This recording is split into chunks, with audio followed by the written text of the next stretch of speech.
Nous allons expliquer ce que dit la Gemara dans la Masechet Baba Batra dans le Perek Cheskat Abatim.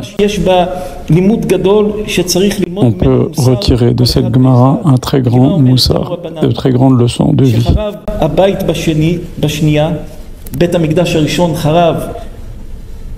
הראשון, אחרי כן בית המקדש השני חרב, מתי שנחרב הבית השני, רבו הפירושים. La Gemara nous dit qu'après la destruction du second temple, beaucoup de Juifs se sont mis à se priver de plein de choses en souvenir de la destruction du temple. On les appelait les proshim, ceux qui se privent. Car la vie juive tournait autour du temple et d'un seul coup il n'y avait plus de temple, les gens étaient complètement brisés.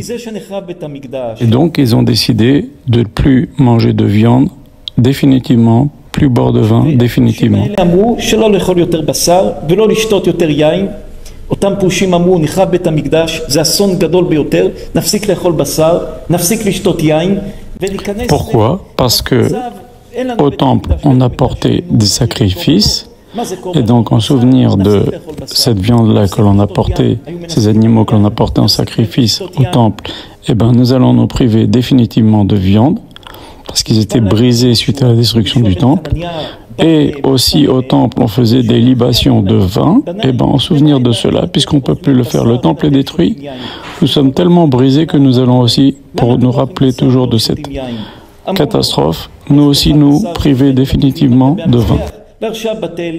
Ils ont dit, comment pouvons-nous manger de la viande alors que le temple est détruit, on ne peut plus apporter de sacrifice? Comment pouvons-nous boire du vin puisque le temple est détruit, on ne peut plus apporter de libation de vin sur l'autel? Rabbi Yoshua est parti voir ses proshim. Il leur a dit, écoutez mes fils, si vous raisonnez de cette façon-là, à ce moment-là, vous ne pouvez pas non plus prendre du pain. Pourquoi? Parce que on apportait ce qu'on appelle des korban mincha, des menachot, qui étaient faits à partir de farine et d'eau. Donc à ce moment-là, si vous raisonnez comme ça, vous ne pouvez pas non plus manger du pain, et puis vous ne pouvez pas non plus boire de l'eau, puisque sur l'autel, on faisait des libations d'eau pendant les jours de Sukkot. Puis, si on suit votre logique, vous ne pouvez pas non plus manger des fruits, puisque on apportait les bikurim, ce sont les premiers fruits qui sortent sur les arbres, on les apportait au temple. Il n'y a pas seulement le vin et la viande que vous devez vous priver si vous raisonnez comme ça. Si on poursuit votre raisonnement, ni pain non plus, et ni eau non plus, et ni fruits non plus. Rabbi Yoshua leur a dit, c'est pas comme ça qu'il faut faire, c'est pas la bonne approche. Malheureusement, cette xéra, ce malheur est arrivé. On peut pas l'oublier, on ne doit pas l'oublier, mais on peut pas non plus arrêter de vivre. Vous voulez marquer le deuil et la tristesse de la destruction du temple, et bien voilà ce que vous allez faire.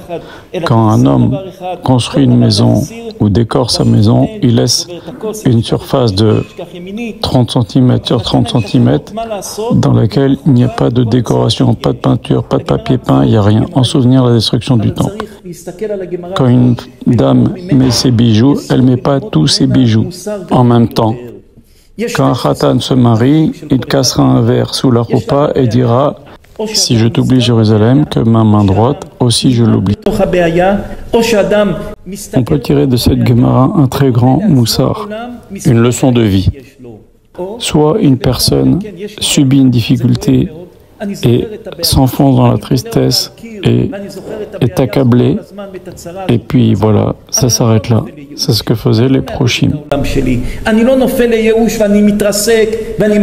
Soit comme a conseillé de faire Rabbi Yoshua, et c'est ainsi que l'on fait.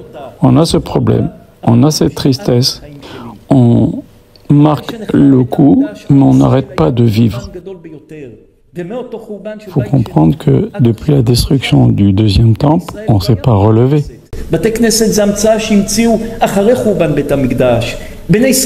Il faut se rendre compte que comme toute la vie juive tournait autour du temple, on apportait des sacrifices, on allait prier au temple, après la destruction du temple, les juifs étaient perdus. À Pessah, ils avaient l'habitude d'aller apporter le korban Pessah, il n'y avait plus de temple.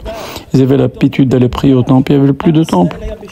On a commencé à faire des synagogues, mais la vie juive était complètement perturbée.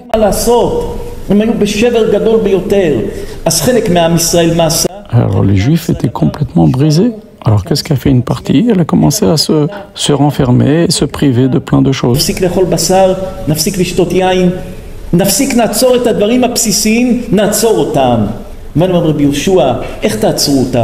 Et Rabbi Yoshua leur a dit non, si vous commencez à vous priver de viande et de vin, vous allez vous priver de tout.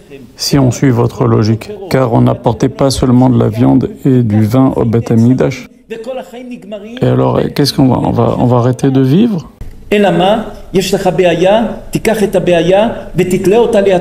La meilleure approche, c'est tu as un problème, tu t'en rappelles, tu la fixes, tu t'en souviens, mais tu continues de vivre. Les Ashkenazim, ils font, en plus de casser le verre, ils mettent un peu de cendre sur les cheveux du Khatan. Donc on marque le coup en laissant cet espace de 30 cm x 30 cm sans peinture, sans décoration, et une femme ne met pas tous ses bijoux. En même temps, on casse le verre sous leur coupa, mais on ne reste pas paralysé à cause de ce malheur qui est arrivé au peuple juif de la destruction du temple. Car si on continue comme ça, on ne va jamais se relever.